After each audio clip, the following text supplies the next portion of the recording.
Bonjour à tous et bienvenue à la leçon numéro 9 d'une promenade au musée. Aujourd'hui, l'œuvre que nous allons étudier s'appelle « Le tricheur à l'as de carreau ». Voici l'œuvre que nous allons voir aujourd'hui. Donc, contrairement à ce que vous pouvez penser, il ne joue pas au poker, mais il joue à un jeu de cartes où il parie de l'argent. Et parmi ce groupe de joueurs, il y a un tricheur, c'est-à-dire qu'il y a une ou des personnes qui font exprès de mentir et de changer le jeu en leur faveur pour leur bénéfice. Cette œuvre a été réalisée par Georges Delatour et il s'appelle « Le tricheur à l'as de carreau ». Avant de partir en plus en détail dans l'explication de cette œuvre, voyons ensemble le vocabulaire nécessaire de cette leçon. Écoutez et répétez après moi. Duper. Être dupé, ça veut dire se faire avoir. Duper quelqu'un, ça veut dire mettre quelqu'un en erreur, tromper quelqu'un. Donc, par exemple, lorsque on joue à un jeu et que je suis dupé, ça veut dire que vous avez triché, vous avez fait une action pour que je perde quelque chose, pour que je ne gagne pas. Si je dupe quelqu'un, je fais exprès de le mettre en erreur, de le tromper pour pouvoir gagner. Tricheur. Un tricheur ou une tricheuse. Un tricheur, c'est une personne, un homme, dans ces cas-là, qui manigance, qui fait une action pour que vous ne gagnez pas, pour que vous perdiez. Si je suis une tricheuse, je suis une femme. Par exemple, je joue aux cartes, je suis un tricheur, je vais sortir une autre carte sans que vous le voyiez. Ou bien je vais changer une carte avec une autre carte. Je vais tricher. Ou bien je vais regarder les cartes de quelqu'un d'autre. Je vais tricher. Je serai un tricheur ou une tricheuse. En classe, à l'université, il y a aussi des tricheurs. Lorsque vous faites un test, un examen, une personne qui regarde le test de quelqu'un d'autre, qui regarde les réponses de quelqu'un d'autre, eh bien ça aussi, c'est un tricheur. Il est en train de tricher. Récurrent. Quelque chose de récurrent, c'est quelque chose qui arrive très souvent, de manière régulière. La luxure. La luxure, c'est un des 7 péchés capitaux. Il y a la gourmandise, l'avarice, il y a plein de péchés et la luxure en est un. La luxure, c'est quand vous aimez et que vous faites trop de sexe. Par exemple, si vous êtes libertin, vous avez le péché de la luxure. Vous aimez trop vous adonner au sexe. L'arnaque. Une arnaque, c'est justement quand on dupe quelqu'un. Mais on peut parler d'arnaque financière. Par exemple, je vous vends une maison à 200 000 €. Vous me donnez les 200 000 € et en fait, cette maison n'existe pas. Je vous ai arnaqué, je vous ai volé, je vous ai dupé. Je suis donc un tricheur, un arnaqueur. Une courtisane. Une courtisane est une prostituée de luxe. Dépouiller. Dépouiller, c'est à deux sens. Le premier sens de dépouiller, c'est lorsque on enlève tous les vêtements de quelqu'un ou de soi. Je me dépouille, j'enlève tout ce que j'ai. Si je dépouille quelqu'un, ça veut dire que je prends, je vole tout ce qu'il possède, tout ce qu'il a. Je vole toute sa fortune, tout son argent. Je lui prends tout, je le dépouille. Être complice. Être complice, ça veut dire que vous aidez le tricheur, que vous aidez à l'arnaque, que vous aidez à la dupe. Si vous aidez d'une manière ou d'une autre à arnaquer quelqu'un, à duper quelqu'un, alors vous êtes un complice. Par exemple, dans les affaires criminelles, on recherche souvent les complices. Il y a la victime, il y a celui qui a fait le crime, le criminel, et il y a le complice. Par exemple, le complice a caché l'arme. La complice a aidé à supprimer le sang. Il a aidé le criminel, il a aidé celui qui a fait une mauvaise action, un complice. Fructueux. Fructueux, alors on va déjà vous expliquer ce qu'il y a dans ce mot. Dans fructueux, vous avez fruct, c'est les fruits. Donc, les fruits, qu'est-ce que c'est? Un arbre qui a plein de fruits, il est fructueux. C'est-à-dire, quand vous obtenez quelque chose en grande quantité, quand vous obtenez beaucoup de choses, c'est fructueux. Par exemple, vous étudiez beaucoup, mais vous réussissez l'examen. Alors, on peut dire que votre travail a été fructueux. Il vous a donné un bon résultat. D'accord? Ça vient du mot fruit. Un arbre qui a beaucoup de fruits, d'accord? Il est fructueux. Eh bien, une personne, quand elle fait beaucoup d'efforts ou quand il y a quelque chose qui donne de bons résultats, il est aussi fructueux. Regardez un exemple des œuvres de Georges de la Tour. Il s'appelle Saint Jérôme Lisant. Alors, un saint, c'est une personne qui, dans la religion catholique, a fait beaucoup de bonnes actions et est très célèbre, a fait de grands écrits et est prié, on prie pour lui. Donc nous avons ici Saint Jérôme Lisant. Ce qui était très difficile à l'époque et qui était une première, c'était ce travail de lumière. Regardez, nous avons vraiment l'impression que cette personne lit à l'unique lumière de la flamme, du feu, de la bougie. On voit vraiment cette lumière qui éclaire seulement une partie de son visage et que tout le reste est noir. Ce travail de la lumière, eh bien, c'est ce qui caractérise Georges de la Tour. Nous allons parler du contexte historique, c'est-à-dire pour quelles raisons le peintre a décidé de choisir ce sujet-là, ce thème-là, et quel était l'environnement autour de ce tableau. Acquis par Paul Landry en 1926 chez un antiquaire de l'île Saint-Louis, le tableau reprend un sujet popularisé par le peintre italien Caravage, celui du jeune joueur dupé par des tricheurs. Entre 1615 et 1625, nombreux peintres étudiants à Rome peignent sur ce sujet. Acquis par Paul Landry. Quand on dit acquis, ça veut dire acquérir. Ça vient du verbe acquérir, ça veut dire acheter. Par exemple, si on dit une acquisition, ça veut dire un achat. Ici, Paul Landry, il a acheté en 1926 chez un antiquaire. Un antiquaire, c'est un marchand de vieux objets. En France, il y a beaucoup de gens qui adorent les vieux objets. Et il y a des marchands qui vendent, des magasins qui vendent de vieux objets. On appelle ça un antiquaire. Donc, Paul Landry, en 1926, il achète chez un antiquaire de l'île Saint-Louis. L'île Saint-Louis, c'est une île qui se trouve dans Paris. Il y a Paris, il y a la Seine, et au milieu de la Seine, il y a l'île où il y a la cathédrale Notre-Dame, et il y a l'île Saint-Louis. Et bien sur cette île Saint-Louis, il y a des antiquaires.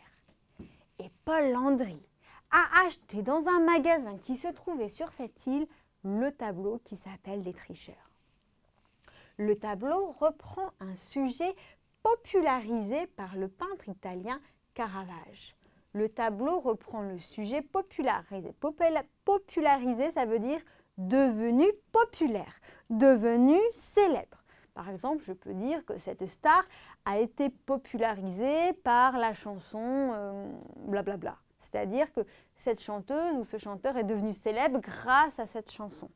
Et bien là, le thème du tableau, le thème des tricheurs, du jeu de cartes, est devenu célèbre par le peintre grâce au peintre italien Caravage. Donc Caravage, c'est le nom du peintre italien. Et ce peintre italien-là, il peignait des tableaux dont le sujet, dont le thème, c'était le tricheur de cartes. C'est devenu célèbre ce sujet-là, c'est devenu populaire grâce à ce peintre. Donc le thème, c'était celui du jeune joueur dupé par les tricheurs. Donc le thème que Caravage a aidé à rendre célèbre, c'était celui du jeune joueur, voyez, un jeune homme, un jeune garçon qui est dupé, qui est arnaqué, qui est volé par des tricheurs. Les tricheurs, souvenez-vous, c'est quand vous faites des manigances, des actions pour que l'autre perde. Donc ce sujet-là est devenu célèbre grâce à lui. Entre 1615 et 1625, nombreux peintres étudiants à Rome peignent sur ce sujet. Comme c'est devenu très populaire, très célèbre, c'est devenu à la mode, eh bien entre 1615 et 1625, c'est-à-dire pendant 10 ans, beaucoup de peintres étudiants à Rome ont fait le même sujet, ont peint des tableaux en ayant le même sujet, celui de la tricherie et des cartes. Souvenez-vous, nous avons vu dans la leçon précédente que beaucoup de peintres allaient à Rome pour étudier la peinture. À Rome, il y avait une grande école de peinture et donc, eh bien là, c'est passé la même chose. C'est à Rome que cette mode du sujet des tricheurs, des jeux de cartes qui est apparue et tout le monde s'entraînait. Ce tableau représente un thème religieux récurrent de l'époque. Le jeune homme naïf face aux 3 grandes tentations selon la morale du XVIIe siècle. Le jeu, le vin et la luxure. L'histoire est celle d'une arnaque très célèbre de l'époque. Le jeune homme, séduit par la belle courtisane, est entraîné dans un lieu où il sera enivré et dépouillé. Donc ce tableau montre un thème, un sujet religieux qui est lié à la religion. Récurrent, un sujet qu'on voit souvent de l'époque. Le jeune homme naïf, naïf ça veut dire il n'a pas conscience du danger, il ne voit pas le danger, il est très faible, très innocent. Ce petit homme, ce jeune garçon est très innocent face aux 3 grandes tentations de la morale. Une tentation, c'est quelque chose qui tente de vous séduire, de vous attraper. Par exemple, moi, quand je passe devant une boulangerie, je suis tentée. J'ai la tentation d'acheter du pain. Ça me donne envie, ça m'attrape comme ça. Donc, à l'époque, pour la religion, il y avait 3 grands dangers, 3 grandes tentations, des mauvaises tentations bien sûr. Des tentations qui étaient contraires à la morale, contraires à la moralité, contraires à ce qu'on trouvait de bien. Au 15, 16, 17e siècle. Au 17e siècle. Souvenez-vous, les siècles sont écrits en chiffres romains. La croix, c'est le 10, le V, c'est le 5, et ça, ce sont des 1. Donc 10 plus 5 plus 1 plus 1, 17e siècle. Le 17e siècle, c'est entre 1600 et 1699. Donc, à cette époque-là, la religion était extrêmement présente. La religion et l'État, la religion et le gouvernement, c'était la même chose. Ils ne faisaient qu'un seul. Et la morale religieuse était très importante. La religion pensait qu'il y avait 3 grands dangers pour la vie d'un homme. Quels étaient ces dangers? Quelles étaient les mauvaises tentations? Le jeu, on parle ici du jeu d'argent bien sûr, le jeu d'argent, les paris si vous voulez, le vin, l'alcool et la luxure. La luxure, c'est le sexe. Donc si vous regardez ce tableau, il y a les 3 mauvaises choses, les 3 mauvaises tentations, les 3 petits diables. La luxure, la prostituée, l'alcool, le vin et le jeu d'argent. C'était donc les 3 mauvaises choses qui essayent d'attraper l'innocent jeune homme. L'histoire est celle d'une arnaque très célèbre. Donc l'histoire de ce tableau est celle d'une arnaque très connue, très célèbre, qu'il y avait beaucoup. C'était une arnaque qui se faisait beaucoup, qu'on voyait beaucoup, qui existait beaucoup. Une arnaque très célèbre de l'époque. Le jeune homme séduit par la belle courtisane. La courtisane, c'est une prostituée de luxe. Donc la prostituée de luxe, elle séduit, d'accord, le jeune homme. Mais regarde, je suis belle, oui, je t'aime bien, oh là là, que tu es beau, viens avec moi. Elle le séduit, la courtisane, la prostituée de luxe le séduit. Et qu'est-ce qu'elle fait? Elle l'entraîne dans un lieu. Donc, elle dit, suis-moi. Elle l'entraîne, elle l'emmène, elle le tire, d'accord, dans un lieu, dans un endroit où il sera enivré. Dans enivré, ça veut dire alcoolisé. On va faire exprès de vous donner beaucoup d'alcool, beaucoup de vin pour devenir saoul, d'accord? Et dépouiller. Dépouiller, ça veut dire voler de tout. Tout sera volé. Donc, je répète, qu'est-ce qui se passait à l'époque? Il y avait une belle courtisane qui séduisait un jeune homme très naïf, très innocent. Et elle l'emmenait dans un lieu où on allait lui donner beaucoup d'alcool, beaucoup de vin, comme ça il sera saoul, et on va lui voler tout son argent. Le jeu de cartes auquel jouent les trois personnages a été identifié comme le jeu de prime. Il s'agit d'un jeu de paris, ancêtre du poker. On joue de l'argent, comme le révèlent les pièces d'or. Donc le jeu de cartes, c'était quoi? C'était le jeu qu'ils sont en train de jouer là. Le jeu de cartes auquel jouent les trois personnages, 1, 2, 3, ils jouent à quoi? Ils jouent avec quoi? Et ce jeu-là a été identifié, a été montré, prouvé comme le jeu de prime. Donc ce jeu-là, le jeu dont ils sont en train de jouer, le nom s'appelait le jeu de prime. Il s'agit d'un jeu de paris. On faisait des paris. Par exemple, si toi tu as la carte numéro 3, tu me donnes 5 francs. Si moi j'ai le numéro 2, je te donne 2 francs. Les francs, ce sont les ancêtres, c'était avant les euros. 2 euros, 2 francs. Il s'agit d'un jeu de paris ancêtre du poker. Donc c'était un jeu qui ressemblait au poker, un jeu qui a existé avant le poker. On joue de l'argent, comme le révèlent les pièces d'or. Donc si vous regardez ici, on voit des pièces d'or. Donc ça veut dire qu'ils sont en train de parier de l'argent. Ils sont en train de parier des pièces d'or. 2 toiles presque exactement similaires ont été retrouvées. Le tricheur à l'as de carreau, exposé au musée du Louvre, et le tricheur à l'as de trèfle, exposé au Kimbell Art Museum aux États-Unis. 2 toiles, souvenez-vous, toile, ça veut dire la même chose que tableau ou peinture. 2 tableaux presque exactement similaires. Elles sont presque totalement similaires, totalement pareilles. Ce sont presque les mêmes. Ont été retrouvées. On a trouvé, d'accord, on a trouvé 2 tableaux qui étaient à 99% les mêmes. Le tricheur à l'as de carreau, ça c'est le carreau, vous voyez, exposé au musée du Louvre. Donc si vous allez au Louvre, vous allez voir le tricheur à l'as de carreau. Et on a trouvé le tricheur à l'as de trèfle qui est exposé au Kimbell Art Museum aux États-Unis.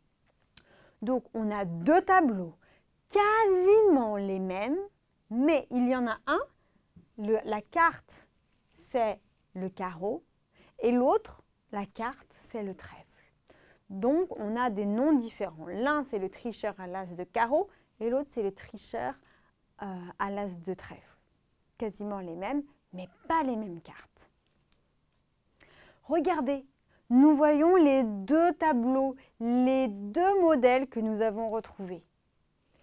On pourrait jouer au jeu des 7 erreurs et s'amuser à trouver les différences. En vue de l'exposition américaine Georges Delatour and His World de 1996-1997, les 2 tricheurs ont été soumis pour la première fois à une analyse radiographique afin de pouvoir les dater. Le résultat a montré que le tricheur à l'as de trèfle serait le plus ancien des 2.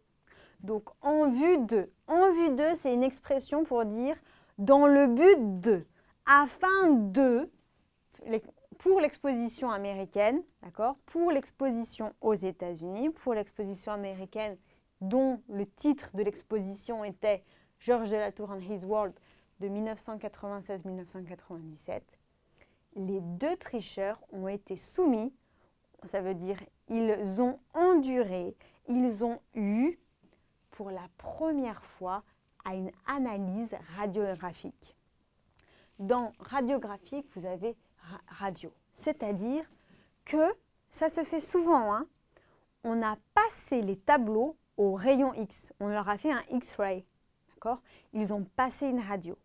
Ces radios permettent de voir les dessins sous la peinture, parce que d'abord le peintre dessine et ensuite il peint. Donc en faisant des radios, on peut voir les différentes couches de peinture et on peut voir les traits. Donc pour la première fois, on a fait passer une radiographie, c'est la même chose, à ces tableaux, d'accord, un X-ray. Et on a fait une analyse afin de pouvoir les dater. Quand on veut dater quelque chose, ça veut dire qu'on veut donner une date. D'accord? Dater, donner une date, une datation. Le résultat a montré que le tricheur à l'as de trèfle, qui est ici, serait le plus ancien des deux. Donc, on a remarqué que le tricheur à l'as de trèfle est plus ancien, est plus vieux que l'autre. Il est plus ancien que l'autre, que le numéro 2. Claire Barry, conservatrice en chef du Kimball Art Museum, émet l'hypothèse d'un carton commun utilisé par Latour pour réaliser des variantes, ce qui pourrait conduire à supposer l'existence d'une série de tricheurs, allant bien au-delà des deux toiles actuellement connues. Donc Claire Barry, c'est la dame, la personne qui est conservatrice en chef. Une conservatrice en chef, c'est la directrice du musée. Si on est un homme, si on est directeur du musée, on va être un conservateur. Si on est une femme, on sera une conservatrice, une directrice de musée. Donc la directrice du musée Kimball Art Museum émet l'hypothèse. Émettre une hypothèse, ça veut dire que peut-être, penser que c'est possible, elle n'est pas sûre, ce n'est pas à 100%, mais peut-être que c'est possible que je me demande si il y aurait un carton commun. Un carton commun, qu'est-ce que c'est? C'est un brouillon commun, un brouillon de dessin. Vous vous souvenez quand on était à l'école, nous avions un calque, c'est-à-dire un papier qui est très fin, on dessine dessus. Après cette feuille, on la prend, on repasse sur le dessin, on enlève et ça nous faisait deux dessins pareils. Eh bien ça, c'est un carton commun, c'est-à-dire qu'on utilise ce calque, ce brouillon pour faire plusieurs fois exactement le même dessin. Ce carton commun serait utilisé par Latour pour réaliser des variantes. Des variantes, ça veut dire avec des variations qui varient un petit peu. Par exemple, comme vous avez vu, on avait quasiment les deux mêmes peintures, mais je change la couleur de la robe, je change la couleur du chapeau, d'accord? Je change, je fais des variantes, je varie. Ce qui pourrait conduire à supposer. Ce qui pourrait, là on est au conditionnel, on émet une hypothèse, nous ne sommes pas sûrs à 100%, ce qui pourrait conduire, amener, ici on ne conduit pas la voiture, conduire ça veut dire amener, nous faire penser à supposer, c'est-à-dire à émettre l'hypothèse, à penser que c'est possible que peut-être il y ait l'existence d'une série. L'existence, ça veut dire exister, d'accord? Il existe, qu'il y a une série de tricheurs, une série de tableaux comme ça représentant des tricheurs, allant bien au-delà, allant bien plus que ces deux toiles, que ces deux tableaux actuellement connus, dont on connaît actuellement qui existent actuellement. Donc, ce qu'elle a découvert en faisant cette radio, c'est que c'est exactement les mêmes dessins, avec les mêmes traits. On a vu qu'il y en avait un qui était plus ancien que l'autre. Mais vu qu'il a fait en plusieurs fois le même dessin, on a retrouvé seulement 2 de ces tableaux, les tricheurs. Mais si ça se trouve, il a fait plein d'autres tableaux qui représentent les tricheurs, avec des variantes différentes. Mais pour le moment, dans le monde, on n'en a pas trouvé d'autres. Alors si ça se trouve, dans 10, 20, 100 ans, on retrouvera d'autres tableaux des tricheurs avec d'autres variantes. Je peux vous assurer que si vous trouvez une variante de ce tableau-là, vous devenez riche instantanément. C'est vraiment, si vous trouvez ça chez votre grand-mère, ça vaut le coup. Voilà donc le tableau Les tricheurs. Donc le tricheur a l'as de carreau. Si vous regardez, ce sont des carreaux qu'il a, puisque c'est celui que possède le Louvre, qui a été fait par Georges Delatour, qui est le peintre. Donc nous allons voir en détail cette peinture. Nous allons l'analyser. Alors, on va commencer notre analyse. Le tricheur tient derrière son dos des cartes qu'il cache dans sa ceinture. Il porte une veste sûrement faite en peau de buffle, comme portaient les militaires de l'époque. Donc là, nous avons notre tricheur. Il tient derrière son dos, ça c'est le dos, derrière son dos des cartes. Vous voyez, il est en train de tenir des cartes qu'il cache dans sa ceinture. Ça c'est la ceinture, tu vois, et il est caché dans la ceinture. Il a une ceinture, bon alors moi j'ai une ceinture, mais lui il a une ceinture très épaisse, très large, qui permettait de cacher des cartes sans qu'on ne les voie. Donc il avait caché des cartes et il est en train de sortir des cartes. Il porte une veste, ça, le blouson, le manteau, on peut aussi appeler ça une veste. Il porte une veste sûrement, c'est-à-dire on pense qu'il y a de grandes chances que, on pense à 80% que cette veste est faite en peau de buffle. Vous connaissez la peau, le buffle, c'est un animal qui ressemble à un bœuf, une vache, mais sauvage.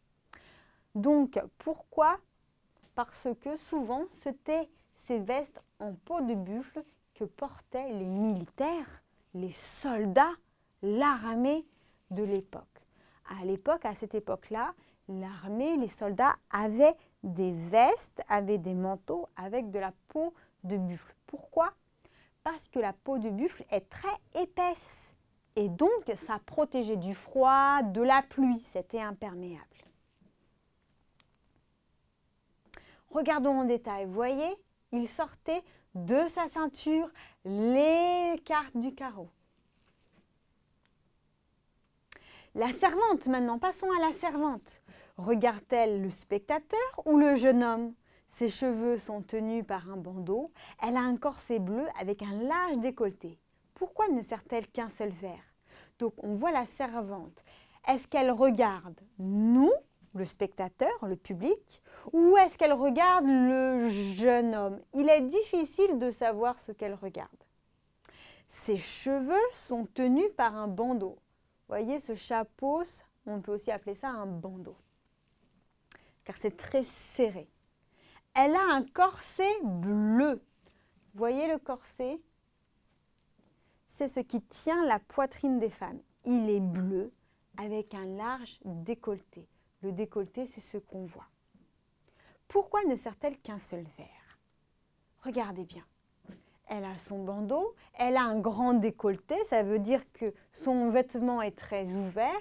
Elle a ici le corset bleu et elle ne sert, elle ne donne qu'un seul verre d'alcool. Ils sont 3 à table. Pourquoi est-ce qu'elle ne donnerait qu'un seul verre? Pourquoi est-ce qu'elle ne servirait qu'un seul verre? Tout simplement parce qu'elle va le donner à ce jeune homme uniquement. La courtisane a un très large décolleté. Elle porte de nombreux bijoux. Les boucles d'oreilles, les bracelets, le collier, la coiffe. Les perles étaient des attributs des prostituées. Son visage est quasiment un ovale parfait. Donc regardez, si on regarde en détail, la courtisane, la prostituée de luxe, on voit qu'elle a déjà beaucoup de bijoux. D'accord?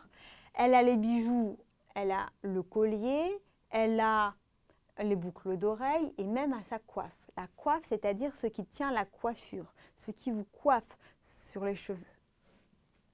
Et on voit aussi qu'elle a un très large décolleté aussi.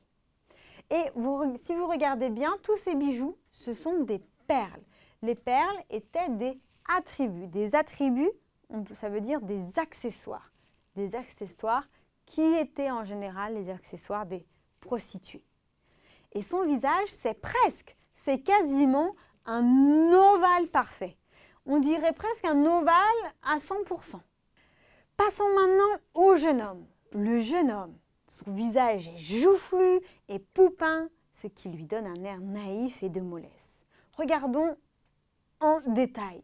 C'est un jeune homme dont le visage est joufflu. Ça, ce sont les joues. Ça, ce sont les joues. Donc, joufflu, ça veut dire avoir de grosses joues. Donc, vous voyez, il a bien mangé. Voilà. Il a de grosses joues ici.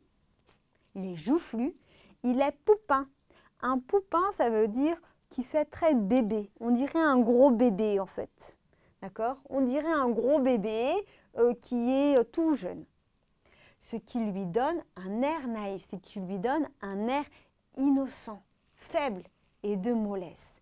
La mollesse, ça veut dire être mou. Quand on est mou, on est lent, on parle lentement, on n'est pas rapide. C'est la mollesse. On a l'impression qu'il n'est pas très dynamique, quoi. Il est un peu bébé, un peu joufflu, il est un peu lent.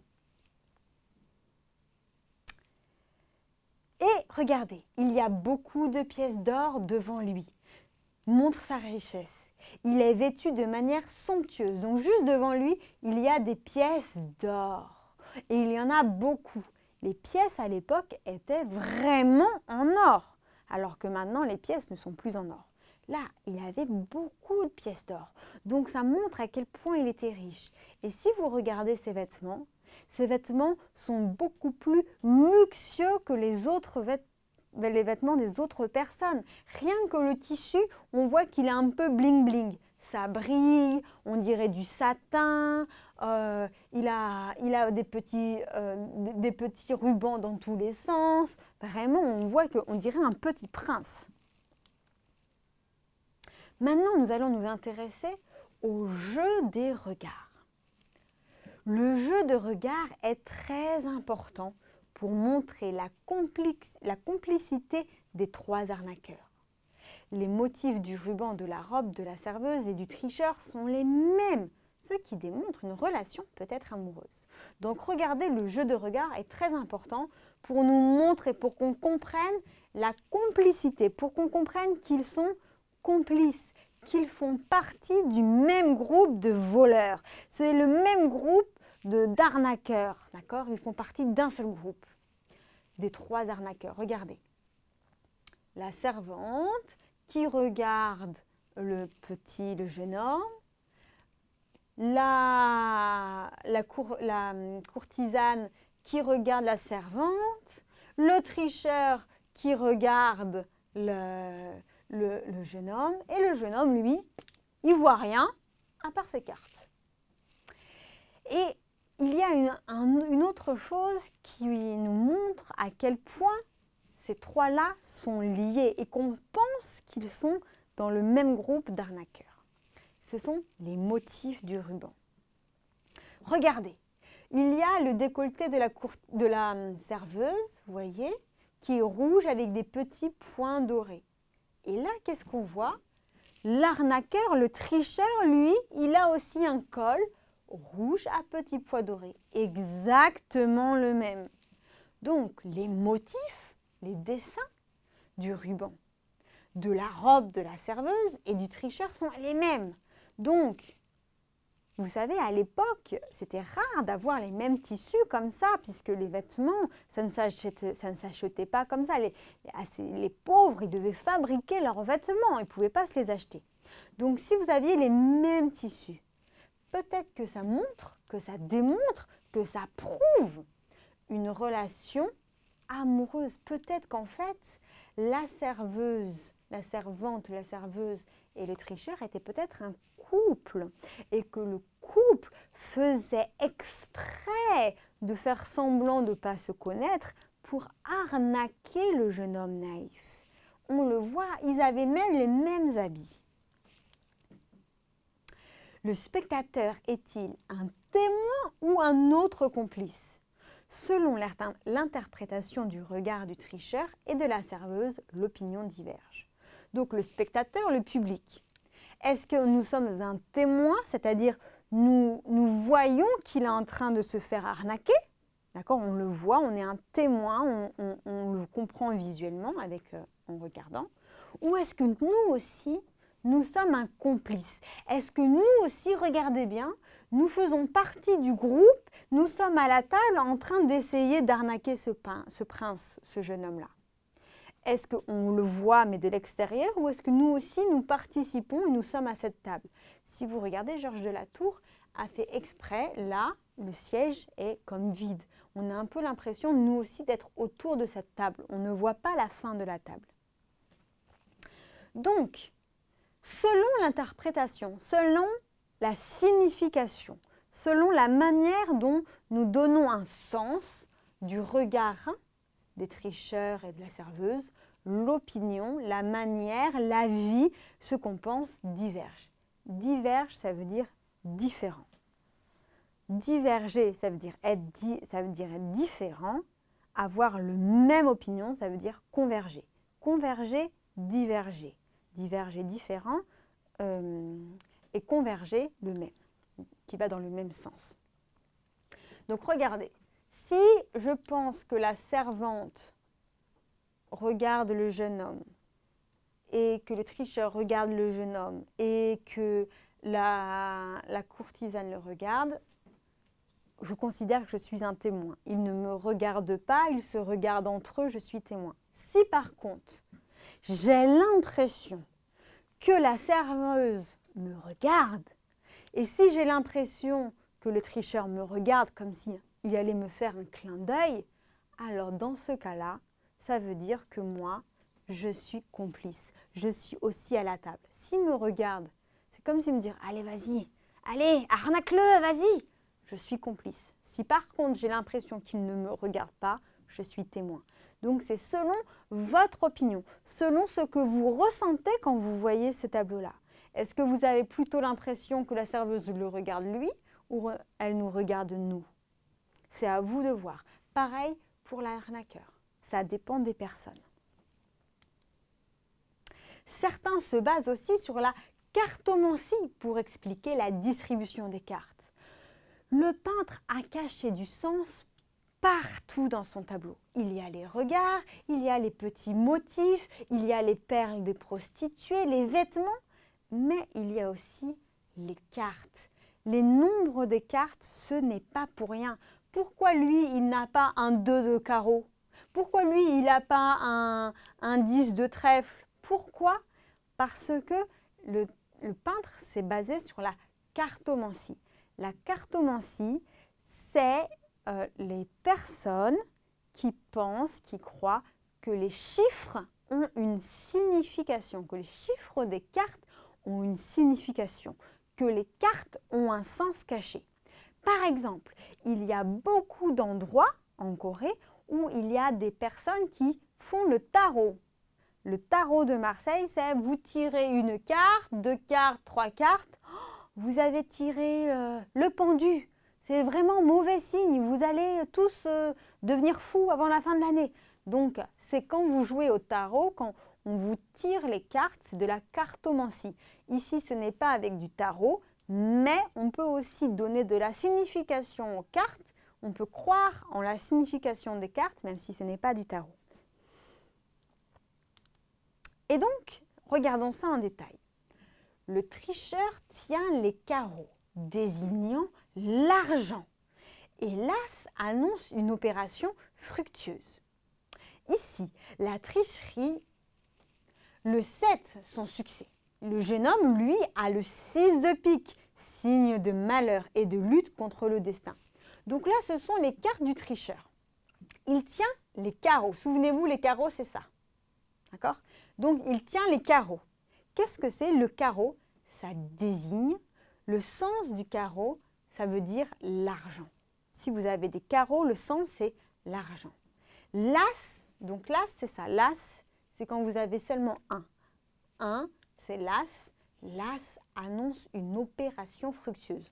Une opération, ça veut dire un business, une affaire fructueuse. Fructueuse dont vous allez obtenir des bénéfices. Vous allez avoir un bon résultat. Une opération avec des bons résultats. Donc, carreau, ça veut dire l'argent. Et là, ça veut dire qu'il va gagner. Donc ici, on pense que ça signifie la tricherie. Et il a le 7. 1, 2, 3, 4, 5, 6, 7. Qui est donc le succès. Le jeune homme, regardez en détail les cartes du jeune homme, lui a le 6 de pique. Ça, c'est le pique. Il a 1, 2, 3, 4, 5, 6. Hein, c'est un 6 de pique. Ça, c'est signe de malheur, de mauvais augure. C'est mauvais, ce n'est pas bon, c'est le mal. Et ça symbolise, ça a le sens de lutte, de combat contre le destin. Donc, le pauvre jeune homme, le petit prince, il essaye de se battre contre le destin. Mais malheureusement, on sait déjà que le tricheur va gagner, puisqu'il a les cartes du succès, de l'argent et d'une affaire avec bénéfice. Et lui, il est dans le malheur et dans la lutte contre le destin. Donc, même les cartes ont une signification. C'est pour ça, on pense qu'il a aussi changé les cartes de carreau à trèfle selon la signification qu'il voulait donner. Passons maintenant à l'histoire de la vie de Georges de la Tour. L'enfance et le parcours de ce peintre restent méconnus. De la Tour se serait rendu à Rome où il aurait découvert l'œuvre de Caravage. Il se marie le 2 juillet 1617 à Vic-sur-Seille avec Diane Le Nerf, membre d'une famille noble de Lunéville. Donc l'enfance. L'enfance, c'est la période où vous êtes un enfant. L'enfance et le parcours, c'est-à-dire quel chemin il a suivi, quelle carrière il a faite, qu'est-ce qu'il a fait. On ne connaît pas très bien ni son enfance quand il était enfant, ni son chemin pour arriver à devenir peintre.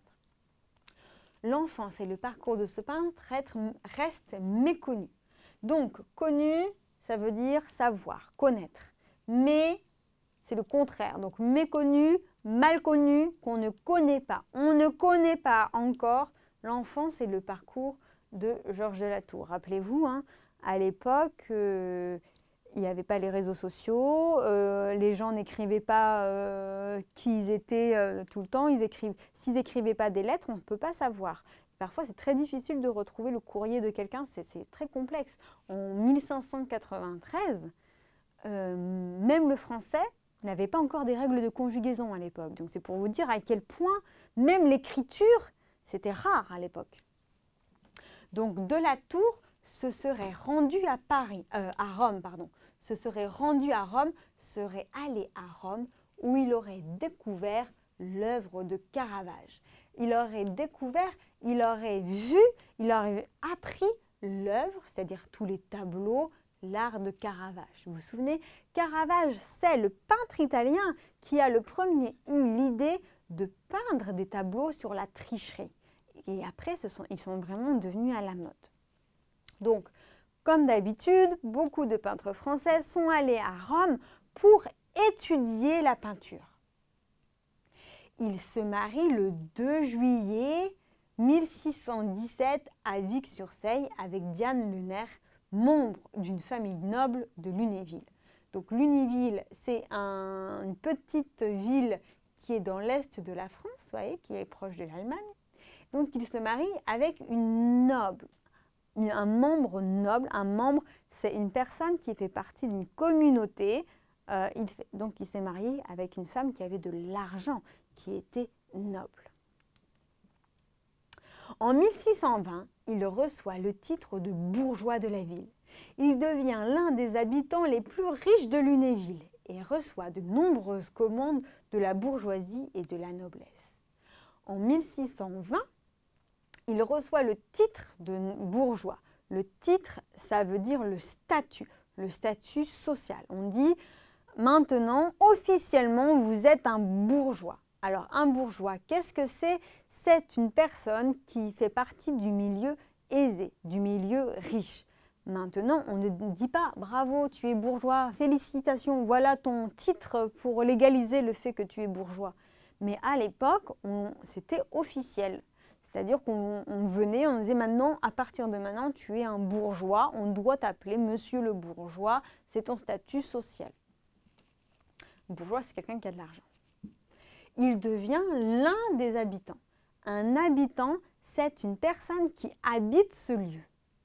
Donc, parmi tous les habitants, il devient un, parmi les autres, des habitants les plus riches de Lunéville. Donc, dans sa ville, il fait partie de la famille, il devient une des personnes les plus riches, avec le plus d'argent. Il reçoit de nombreuses commandes. Alors, il reçoit des commandes. Les commandes sont les commandes de tableaux. Par exemple, il y a une princesse qui dit « moi, je veux un portrait ». Moi, je veux un tableau de paysage. Moi, je veux un tableau de tricheur. Donc, les gens, ils font leur petite commande, d'accord?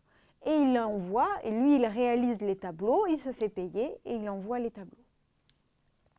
Donc, il reçoit les commandes de la bourgeoisie et de la noblesse. Donc, les bourgeois, ce sont les riches. Les nobles, ce sont les riches, mais qui font partie de la famille royale. D'accord? Donc, lui, il reçoit des commandes, beaucoup de commandes de toutes ces catégories sociales, des riches et aussi de la famille royale. En 1638, un grand incendie ravage Lunéville. Le peintre est alors obligé de fuir la ville à Nancy. Il se rend ensuite à Paris, puisque l'on sait qu'en 1639, il y reçoit le titre de peintre ordinaire du roi, ainsi qu'un logement au Louvre. Dès que sa maison est reconstruite, en 1641, il retourne à Lunéville.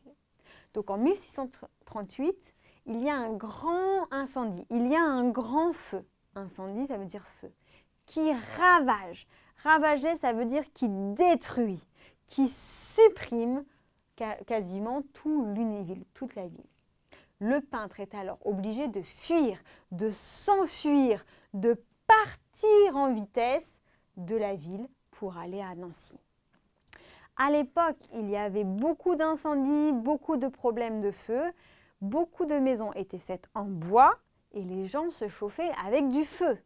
Donc, il y avait souvent des problèmes avec des incendies, du feu qui ravageaient des maisons et des villes entières. Et les pompiers, il n'y en avait quasiment pas. Et quand il y avait des pompiers, c'est avec des petits seaux d'eau, des petits seaux d'eau. Donc, ce n'était pas possible. Ils n'arrivaient jamais à éteindre les incendies à temps.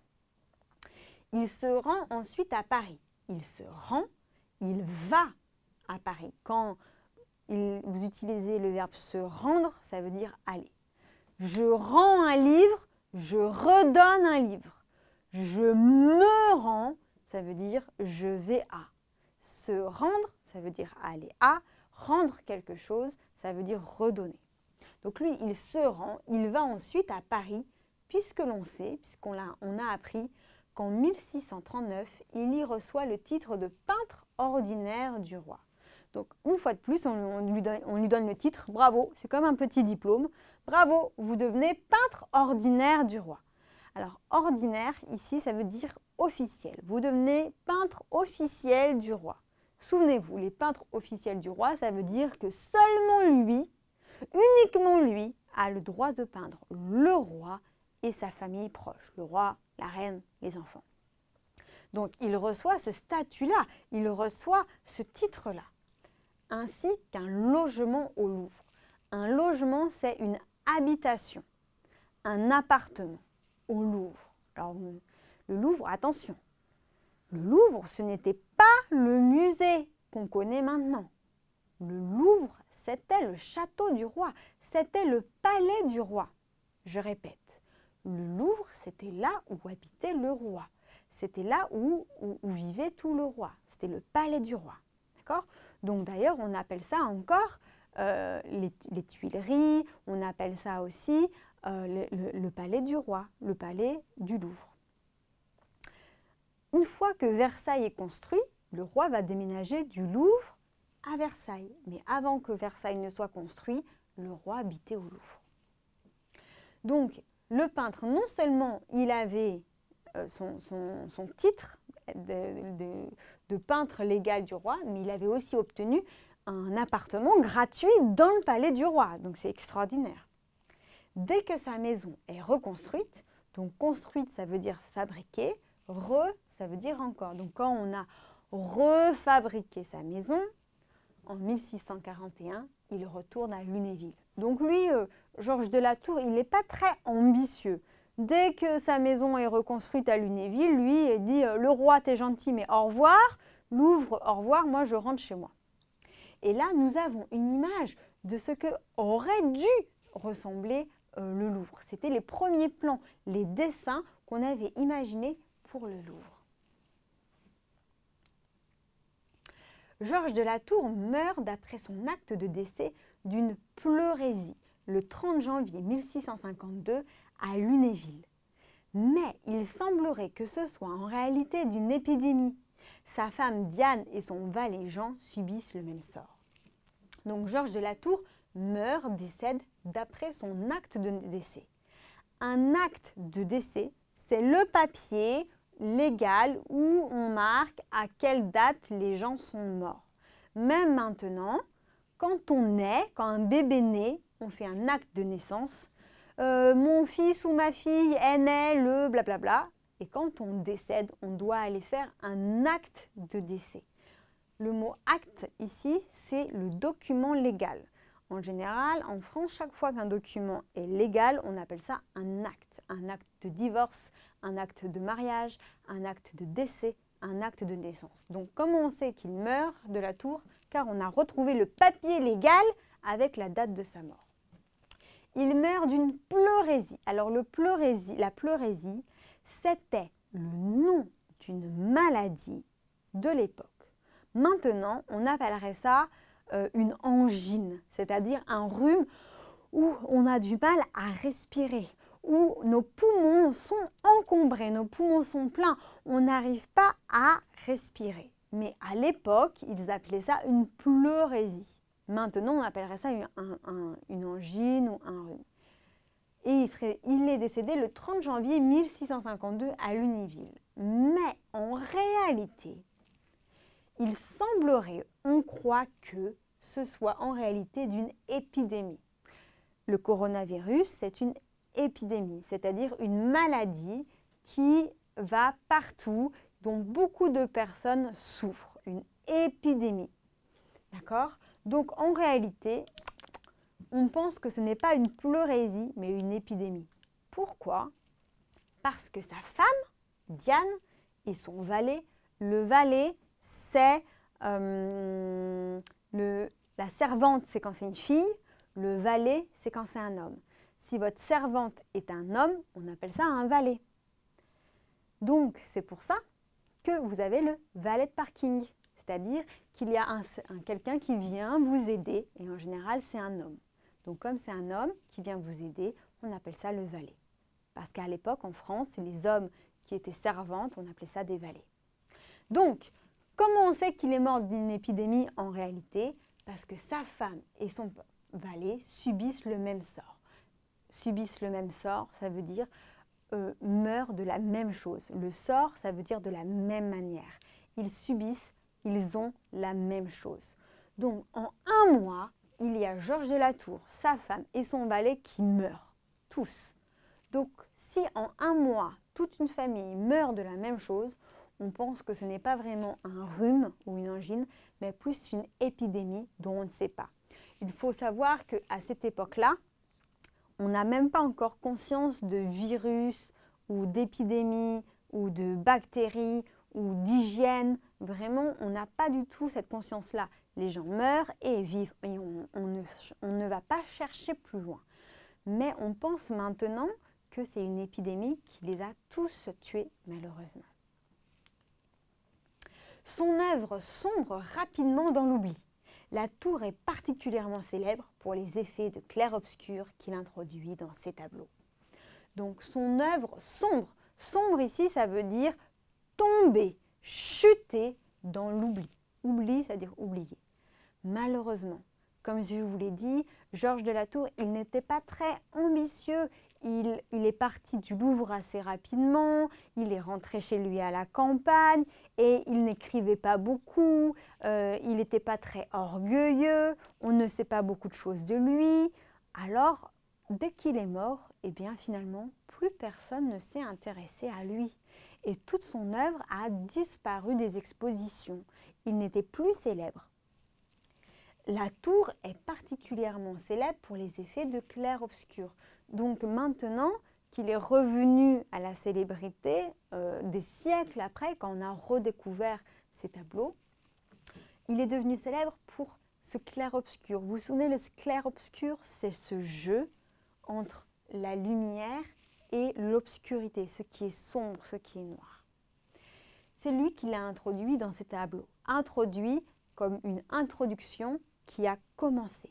Donc c'est vraiment Georges de la Tour qui, je vous rappelle, dès le XVIIe siècle, le début du XVIIe siècle, commence à jouer avec les effets d'ombre, de lumière, de nuit. Regardez, on voit vraiment ici le nouveau-né. Le nouveau-né, ça veut dire qu'il y a un bébé qui vient juste de naître. Le nouveau-né, on a vraiment l'impression que tout est éclairé avec une petite bougie. Tout le reste est noir, mais le visage, les ombres sont parfaitement éclairés. C'est ce jeu de clair-obscur qu'il a inventé, qu'il a imaginé et qu'il a rendu célèbre. Je vous remercie d'avoir suivi avec moi cette leçon sur Georges de la Tour et ses tricheurs. J'espère que vous ne jouez pas trop au poker, sinon attention aux tricheurs. Merci beaucoup, à une prochaine leçon.